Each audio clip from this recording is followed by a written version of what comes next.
This UCSD TV program is a presentation of University of California Television for educational and non-commercial use only.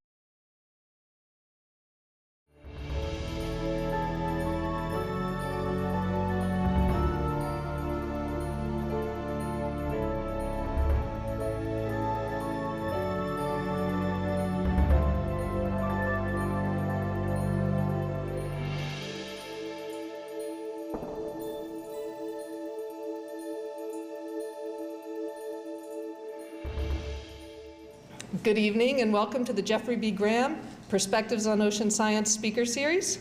My name is Cheryl Peach, and it's a great pleasure and a privilege to introduce our speaker this evening, Dr. Devendra Lal. Dr. Lal, besides being just a wonderful man, is a nuclear geophysicist here at Scripps. And I don't know how many of you guys know it, but he really is a world-renowned scientist. He's really one of the most prominent scientists here at the institution. Oh, I see somebody in the back that does know that. It appears that Dr. Lal has a fan club here in the audience. His primary area of research is actually in cosmic ray physics, nuclear physics, earth and planetary sciences, and astrophysics, and he's made fine contributions in all of those fields. And I don't want to spend a long time talking about his history as an academic, but I was very impressed in looking back at Dr. Lal's history to see that he is a distinguished fellow of no fewer than 16 prominent organizations, among them the Royal Society of London, the US National Academy of Sciences, and the Indian Academy of Sciences. Then when you look at his awards, they're equally as numerous, and without listing those, I'll say they culminated in a medal that I'm very familiar with in the field of geochemistry, the Goldsmith Medal. So suffice it to say that Dr. Lal has made numerous wonderful contributions to the science, and we're really fortunate to have him here speaking on his research. Now, I really, I hope I don't embarrass you, Dr. Lal, but he also is a supporter of graduate education, excellence in graduate education. And he is the founder of a fellowship endowment for graduate students at Scripps in the fields of nuclear and isotope geochemistry and geophysics, chemical oceanography, glaciology, and climatology. So I applaud his dedication to supporting the next generation of scientists here at the institution. So please join me in welcoming Dr. Lal in his talk, Direct Measurement of Solar Activity in the Past 35,000 Years. Thank you so much for being here. Thank you so much. Distinguished ladies and gentlemen, I am very honored to have been invited to give this talk. I will be talking to you about solar activity in the last 35,000 years. So let us begin by a very brief outline of the talk. We will discuss why we should study solar activity, because I don't want to load on you something which you may not be interested in, which may not be useful, but I want to promise to you that the solar activity is a very important parameter because it is related to climates. And how is solar activity studied at present? And this record goes back to, the good record of solar activity goes back to only about less than 300 years. But it is the record of climate goes back to millions of years. So if we have to understand what controls the climate, then we should be able to measure the solar activity in the past. And that's the reason why this work has been done. So we will discuss with you the new method, how we study the solar activity in the past. And then we'll discuss the question whether the new method gives more quantitative information on the solar activity, or it is not as good as the method which has been used so far.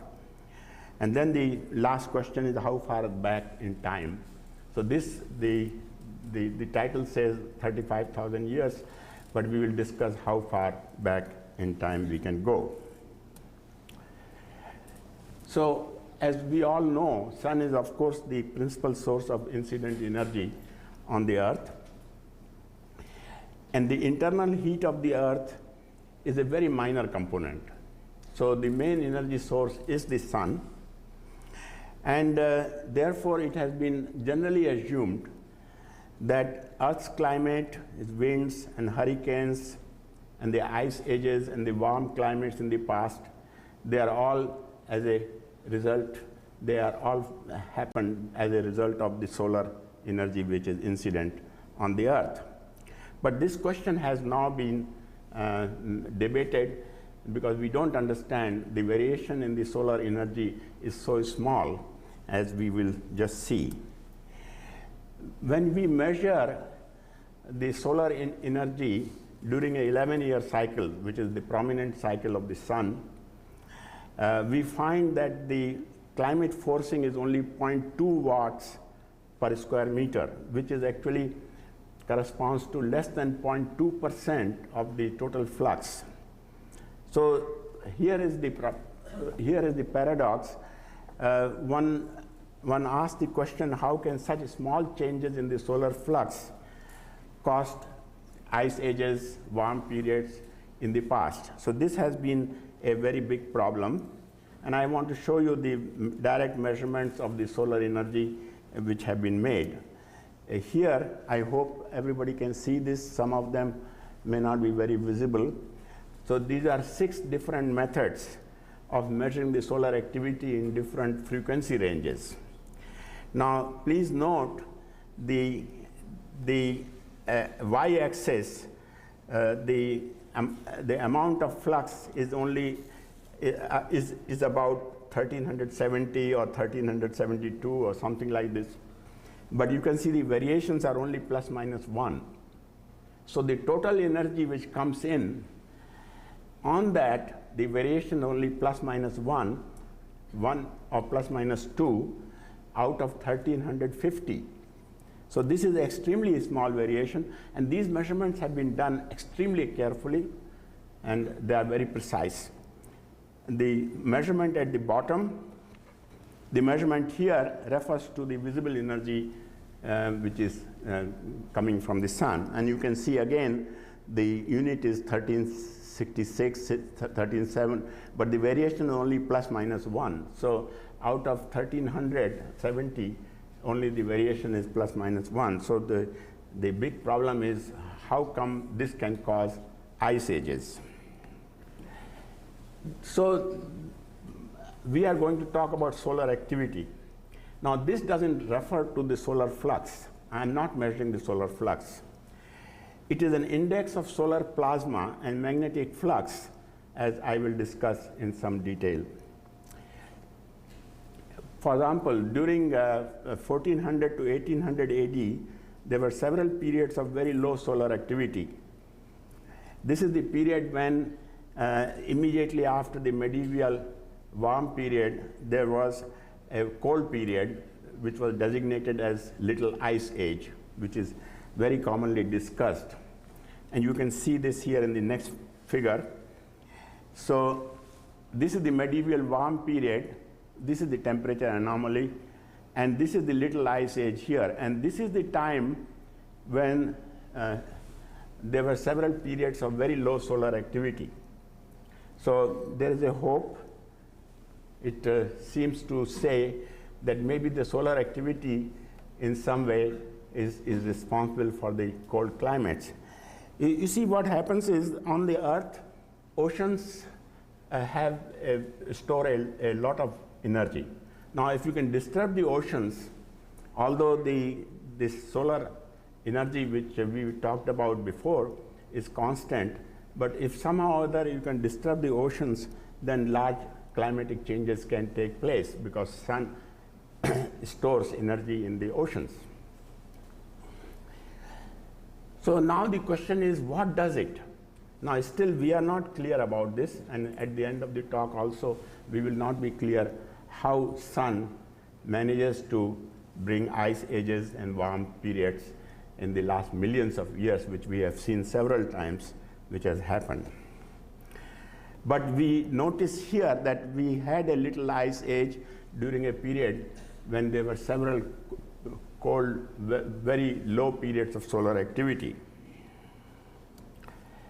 So it seemed important to study how solar activity changed in the past. And I want to repeat one thing.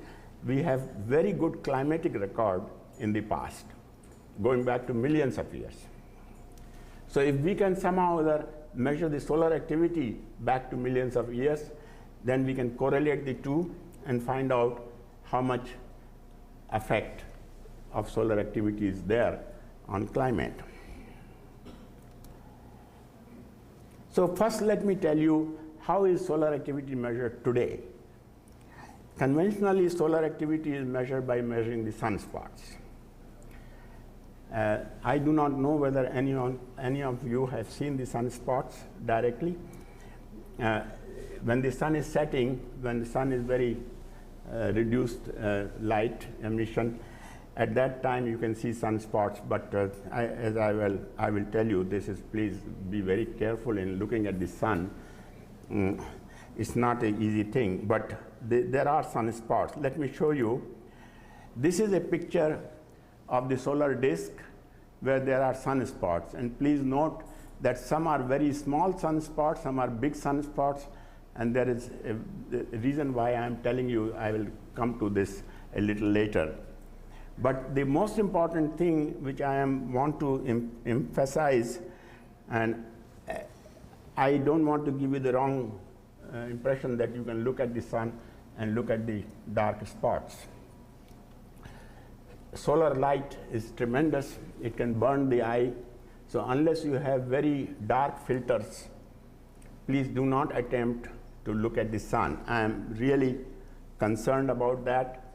Having told you about the dark spots, I don't want you to be attracted to going immediately and looking at the sun. That will be very, very disastrous. But look at the sunspots. They just look so insignificant. They look like some black spots. Now you would say that why should one measure the number of sunspots? There are some dark spots on the sun. They are of no consequence. But I want to show you, this is what a high resolution picture of the sunspot shows. Sorry, this is not very clear. It's very clear on my disk, but you see the lines going through everywhere. Each of these spots, magnetic fields emerge from them. So they are the sources of magnetic lines of force on the sun.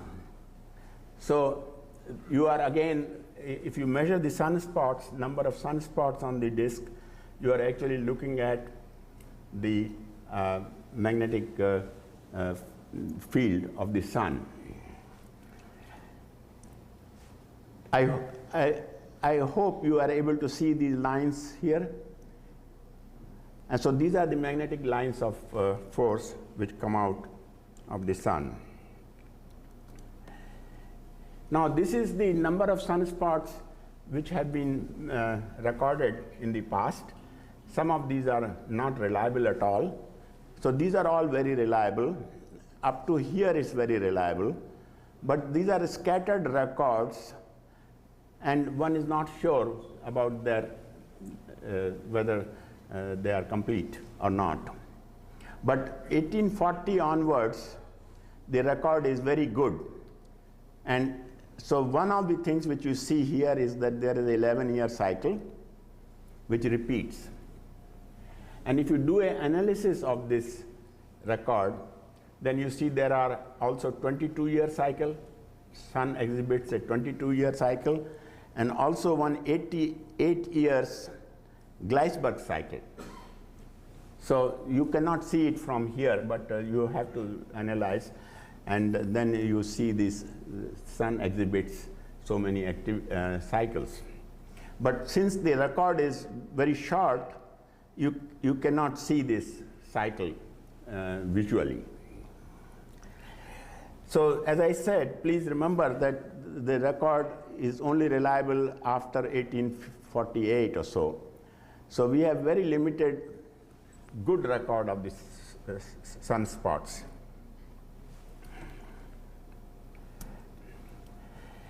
So the same thing, some of the records are good in between, and some are questionable. And before the 1700 to 1748, the record is very poor. And this is not my judgment. This is the judgment of people who work in in the solar cycles.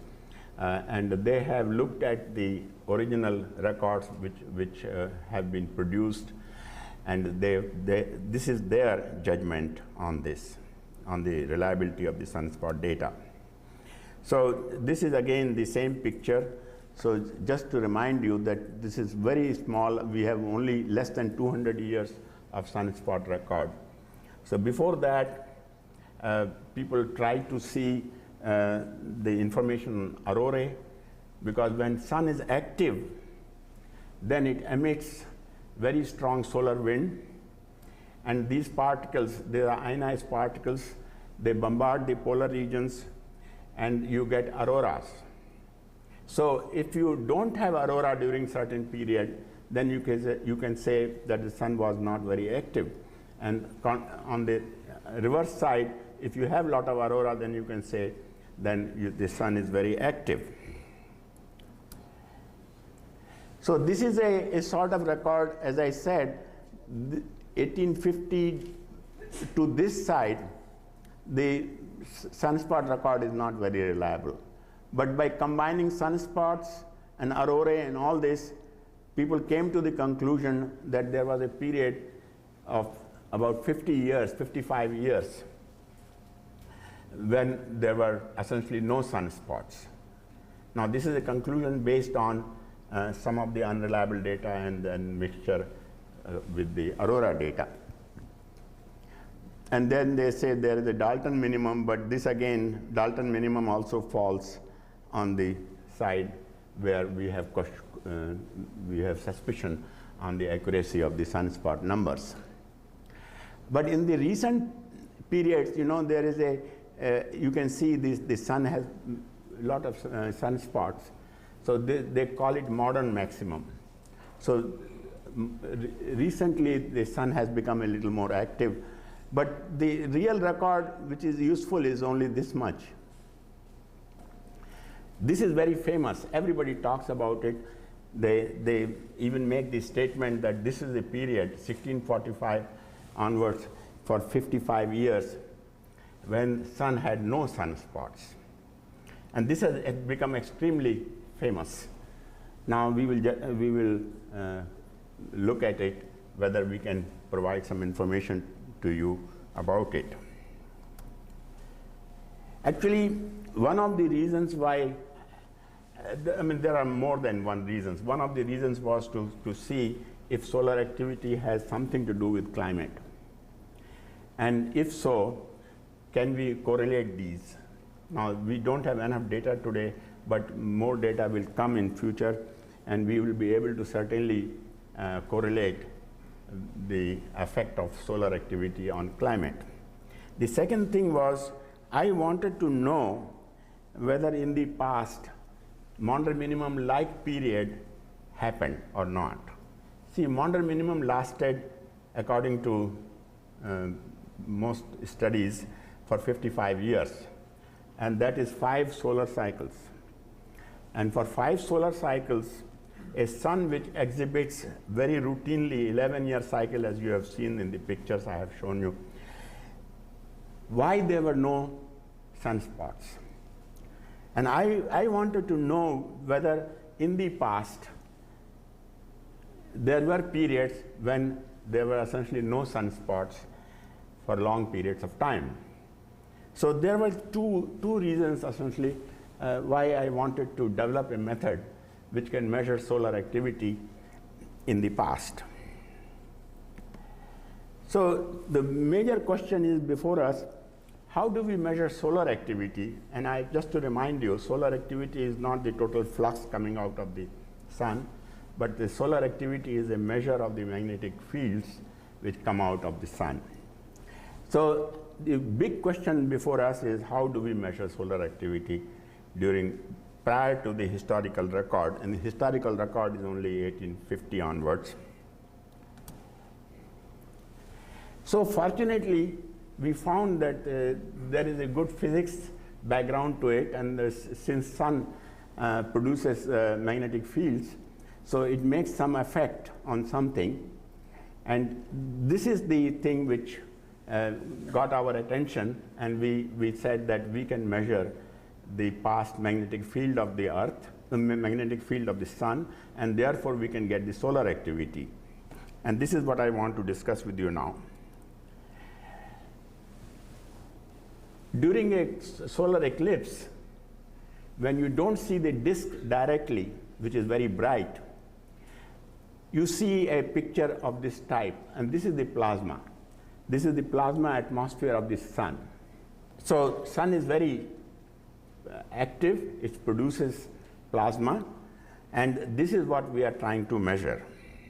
Now when cosmic rays enter the heliosphere, heliosphere is the sphere up to where the solar effects are there. And this is the region bounded by the heliosphere is the region bounded by the sun in which it has effect. So when the cosmic rays enter the heliosphere, then the plasma emitted by the sun affects the cosmic ray flux, because charged particles, which is cosmic rays, consist of charged particles, and magnetic fields interact very strongly.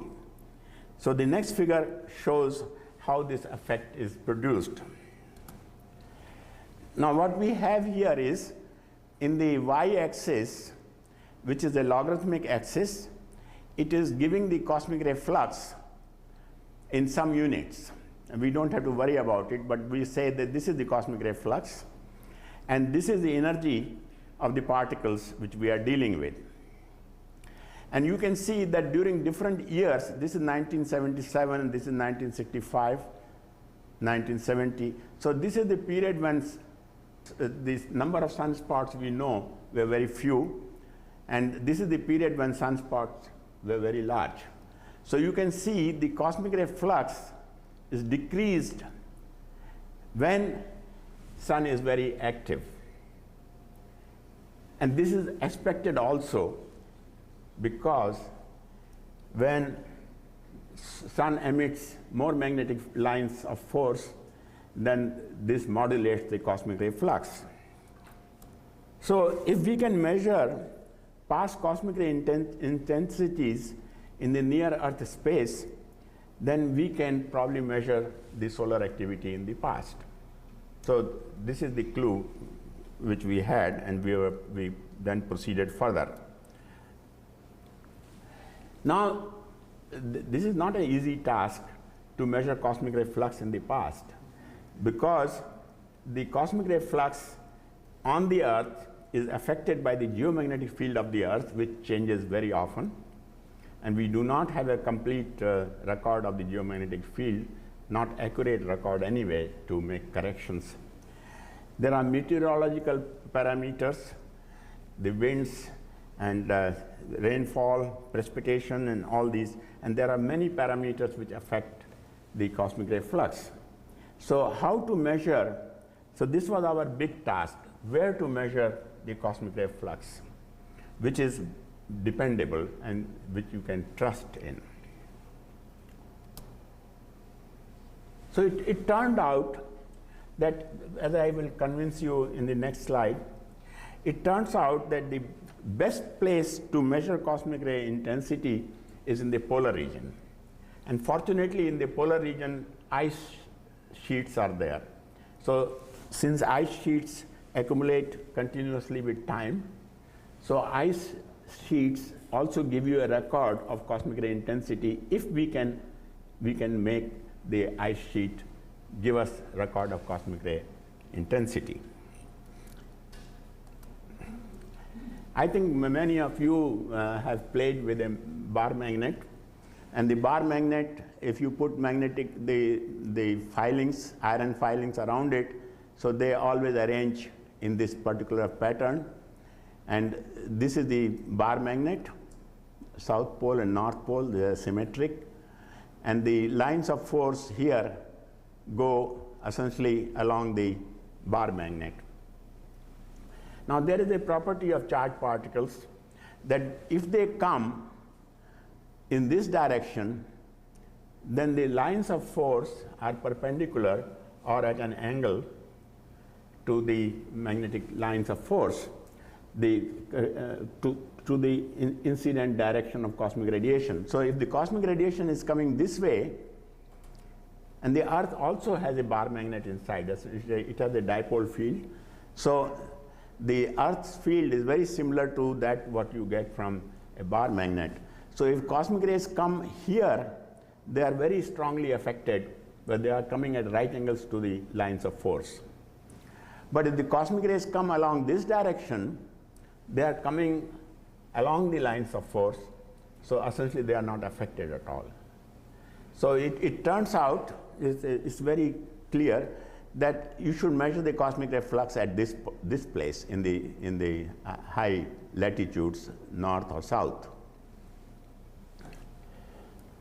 So we know where to look for it, but what do we look for in the ice?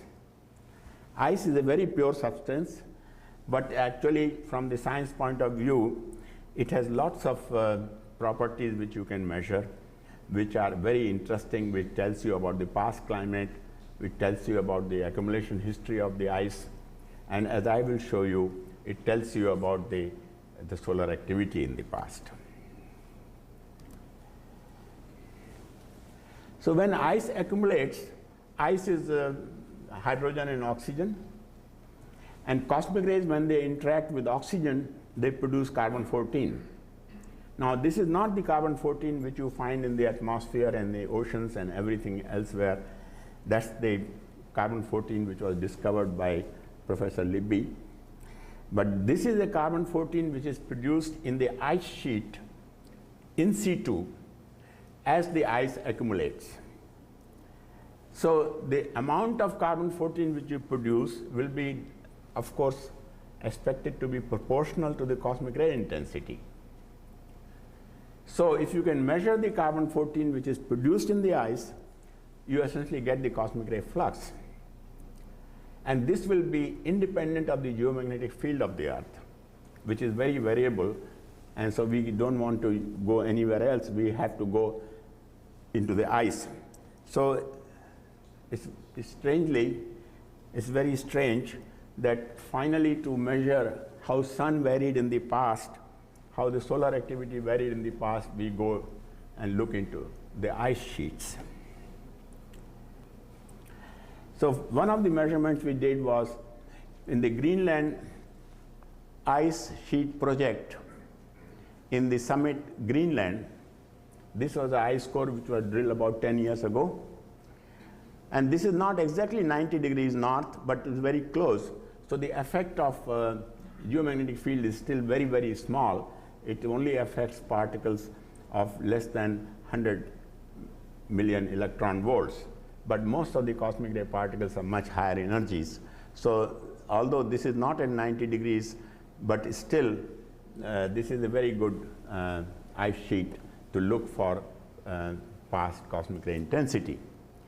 The Holocene is the last 10,000 years period, and the glacial period is around 15 to 25,000 years ago, when it was very cold. So the accumulation rate of ice is about 20-25 centimeters per year in the warm period, and in the cold period it is about 8 to 15 centimeters per year. So we studied this core and measured carbon-14 as a function of depth. Now I don't want you to go into details of this, but essentially I want to show you the amount of carbon-14 which you will find in the ice is proportional to P0, which is the carbon-14 production rate in the ice. And therefore, since the cosmic ray production rate in the ice is proportional to the cosmic ray flux, so you are essentially, by measuring the carbon-14 in the ice, you are measuring the cosmic ray flux. Now there is one more problem. As you go farther back in time, the carbon-14 decays. The half-life of carbon-14 is only 5,700 years. And therefore, the amount of carbon-14 which is produced is also decaying. And therefore, you need very large amount of ice. See, normally the people who collect these ice sheets And if you are approved by National Science Foundation for research, they generally give you less than 100 grams of ice, because that is sufficient for measuring carbon isotopes and oxygen isotopes and various things which people do normally. But the requirement for us was minimum of 2 liters, 2 kilograms of ice. And in the old ice sheets, which were 35,000 years old, we wanted about 10 liters or 10 kilograms. So I had to convince them, and we are very fortunate that they agreed with this, and they gave us huge amounts of ice, which made it possible to make these measurements.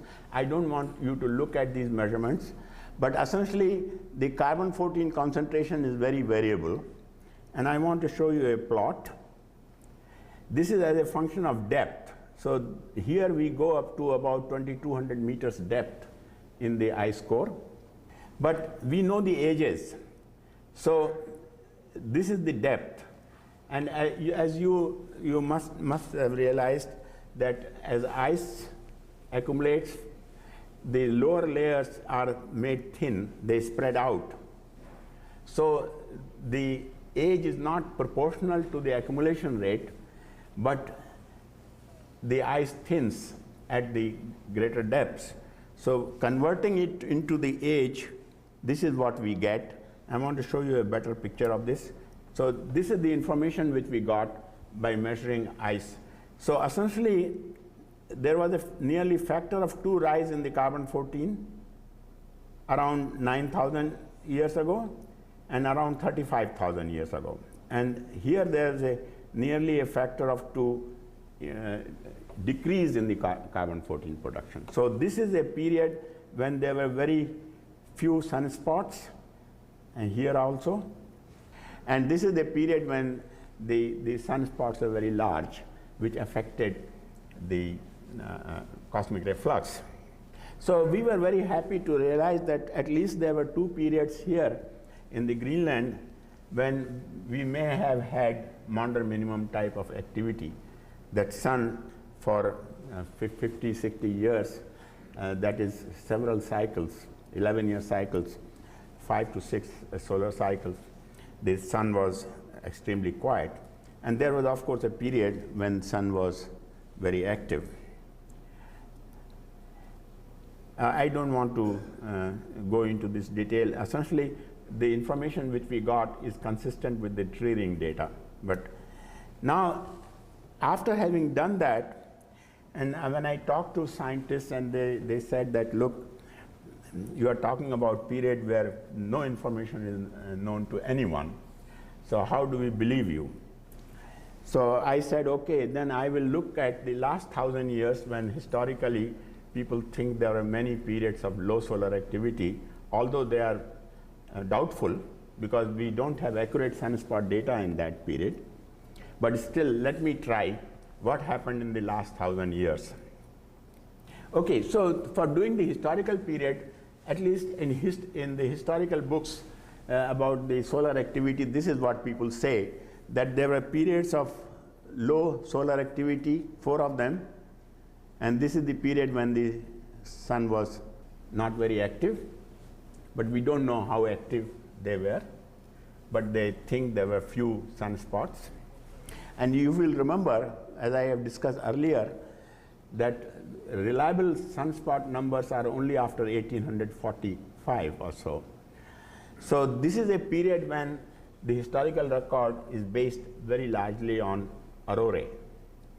So it's a combination of sunspots which are not reliable and the information on aurorae, and you put them together and you say that this is the story.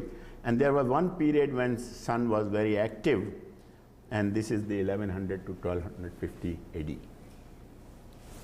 So our task was, after doing the 35,000 year rough record of the events in the last 35,000 years, because we could have measured much more ice, but we haven't done that. But we found 3 periods which were interesting from the solar activity point of view.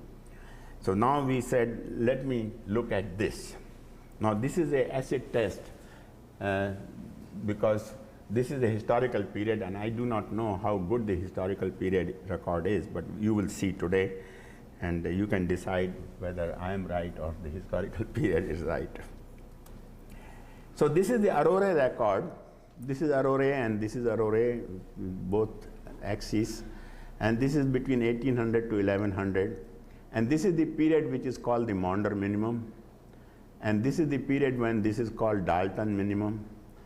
But you know, this is interesting. During a long stretch, very few aurorae were recorded. Now this again, this is not an institute which measures aurorae. It's not something which is done. This is done by people who are interested in seeing aurorae. So it's a sort of private hobby of people. And once again, this information may not be complete. But it still is very remarkable that during this period, number of aurorae are very few. And during Maunder minimum, we had some aurorae. Okay. So we went to the South Pole Station. Now this is a very interesting place because this is exactly 90 degrees south. So it's in the Antarctica, and the altitude is 2800. The reason why we choose a high altitude station is simply this, that we want to be as close to the cosmic ray flux as possible, because when cosmic rays enter the atmosphere, they produce some secondary particles.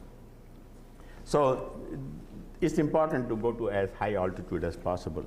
Now if you remember, in the Greenland ice sheet project, our accumulation rates were during the Holocene around 20 centimeters per year, but here the accumulation rates are 7.6 centimeters per year. And this is recorded very nicely by oxygen isotopes, and lots of people have done this work. So from this is very reliable. So if we believe the historical record of the 4 minimum which I showed you and 1 solar maximum, and if I assume, because theoretically this is what I expect, when there are no sunspots, the cosmic ray flux will increase by a factor of 2. So based on an expectation of 2x cosmic ray intensity, during Wolf minimum, Sporer minimum, and Maunder minimum, and Dalton minimum, this is the type of carbon-14 concentration we expect in the South Pole ice. And during the solar activity, when it was high, the carbon-14 activity will drop down by a factor of 2. So these are expectations. Let us see the results. So we were limited by the amount of South Pole ice, because much of the South Pole ice was used up.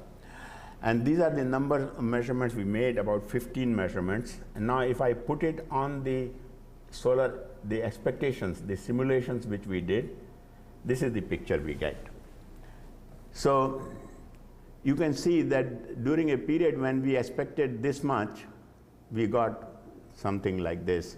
But during Maunder minimum and Dalton minimum, we are getting a broad maximum. But during solar maximum, the cosmic ray carbon-14 has decreased quite a bit. So now I want to conclude this and show you what we get. So this is the same picture which you just saw, but it is now put on half the page. So we conclude from here that the evidence for solar maximum around 1050 to 1200 is there. So we agree with the historical record here. There could have been a Wolf minimum, but we have only one point in between. So I don't make any statement about this. So we do not have enough data points, and this is the reason why we want to get more solar, more South Pole ice core to work with. Sporer minimum, we have a beautiful agreement, and is consistent with no sunspots or few sunspots during 1450 to 1500.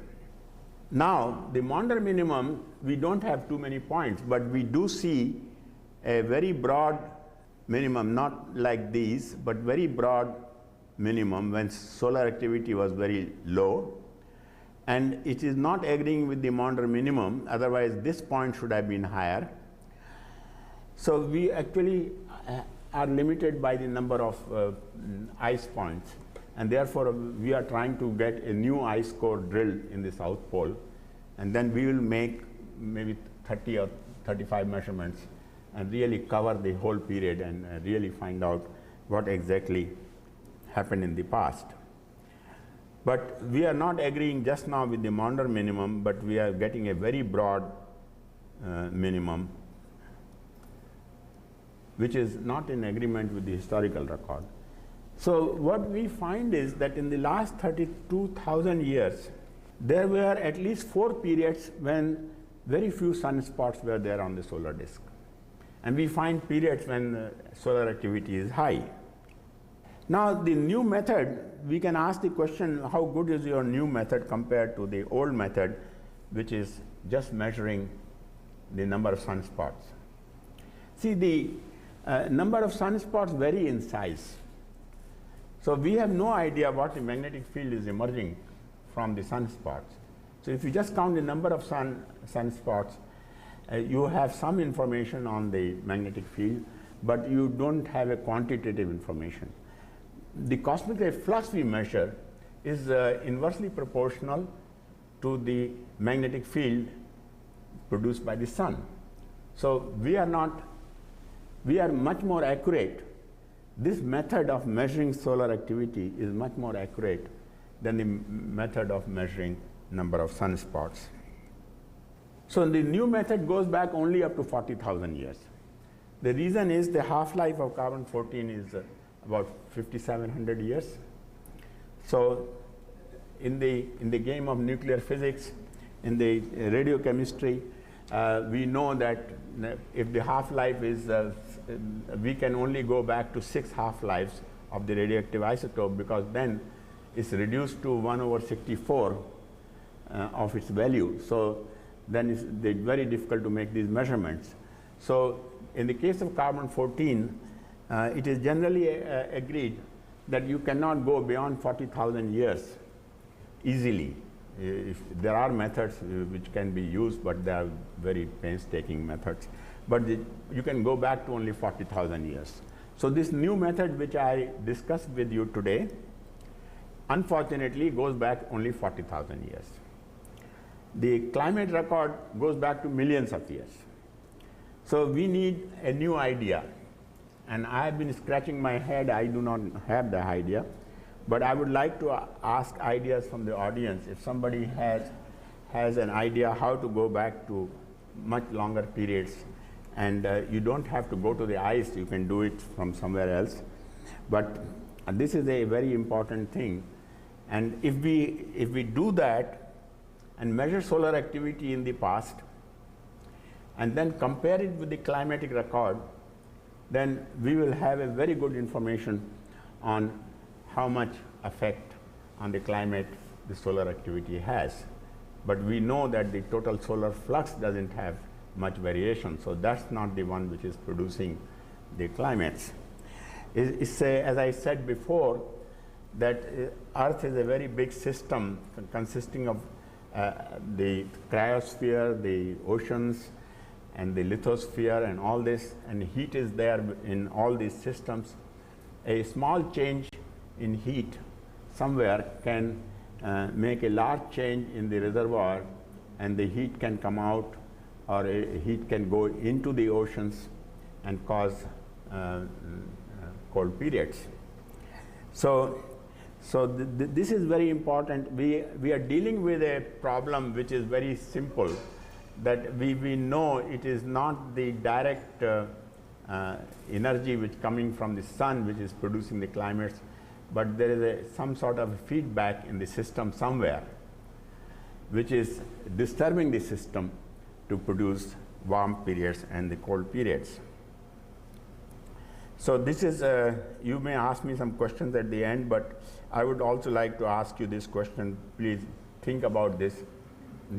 We can measure solar activity for much longer periods. To my knowledge, there is no other direct method available to date besides the one which I have presented for measuring the paleo activity of the sun, because we are directly measuring the magnetic flux coming out of the sun.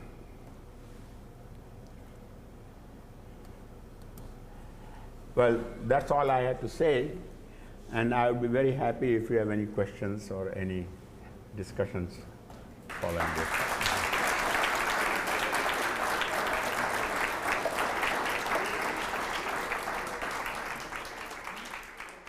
But I did mention that you don't have to use ice. Maybe there is some other idea so that you can go back to millions of years.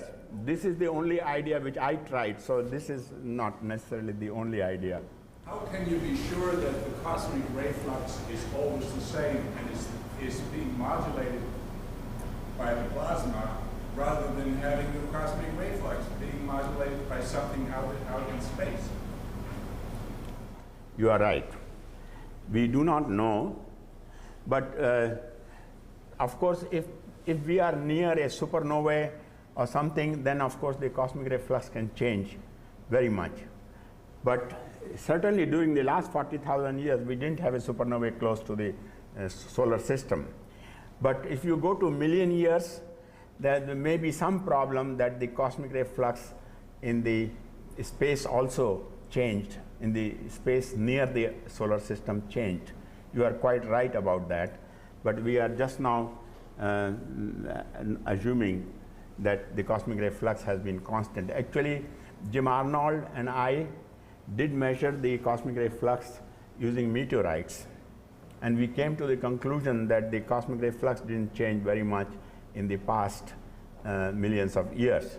But of course, if you are close to a supernovae, then of course the cosmic ray flux can change very much. Thank you very much for this question. Yes, please. I know we have a pretty good bunch of data for diatoms and coral and the accretion rates of the calcium based on climatic data. And that obviously builds up in layers. So you're looking for a different way to measure that radiation. If we know the accretion rates based on climate data and whatnot, if that correlates to that graphic representation of the cosmic rays, that might be another key to finding another measurement of that. Well, essentially what we are saying is that some of the accumulation rates in the oceans may be related to cosmic ray flux. You are quite right. One has to think. I have not given much thought to it, but we must think about this. This is how we get new ideas. I mean, the new ideas take a little longer to work out. Yes? The cosmic rays would indicate that it heats the atmosphere, it heats the ocean store heat. Obviously, there's a lag in the heat index in the oceans, but it would still get some sort of ray.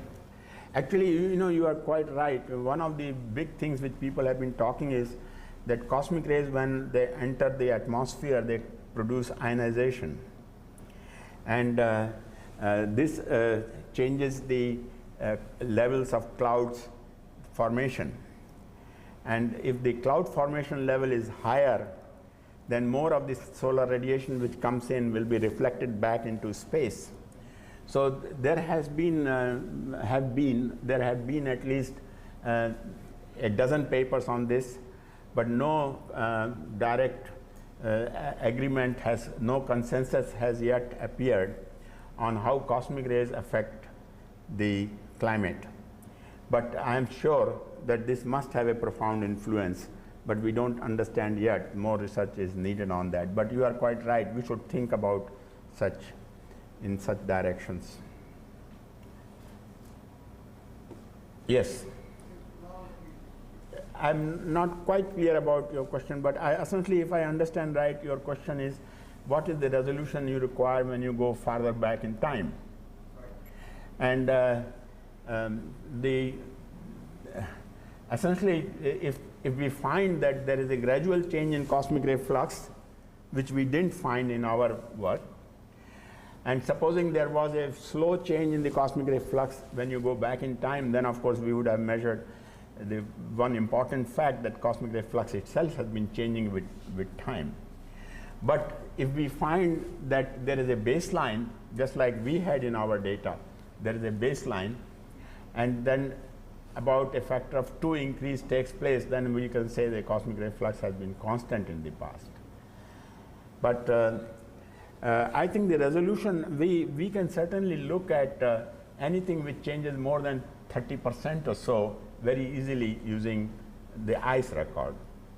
But we must think of other records which will take us farther back in time. But you asked me a difficult question, but I think the answer is that we need to improve, we need to look for different sources where we can find the record of solar activity.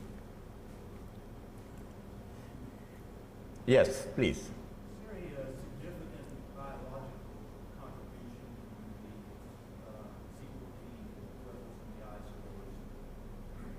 cores? You are asking me, the question is there a significant effect of change in carbon-14 on the biological activity? Now, you are asking me a very difficult question. We have to learn more about these things here.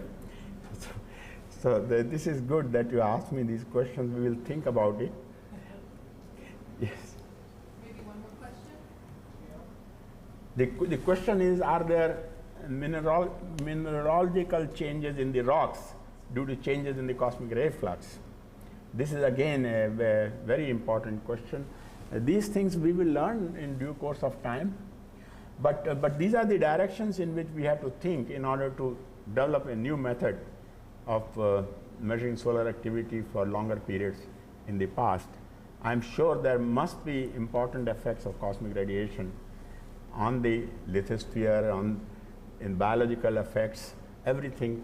So whatever these questions you are asking me are certainly very important. One has to know more about it, but at present our knowledge is limited in this. Thank you very much for asking that question. Well, we're about out of time. I want to thank you very much for a wonderful Thank you.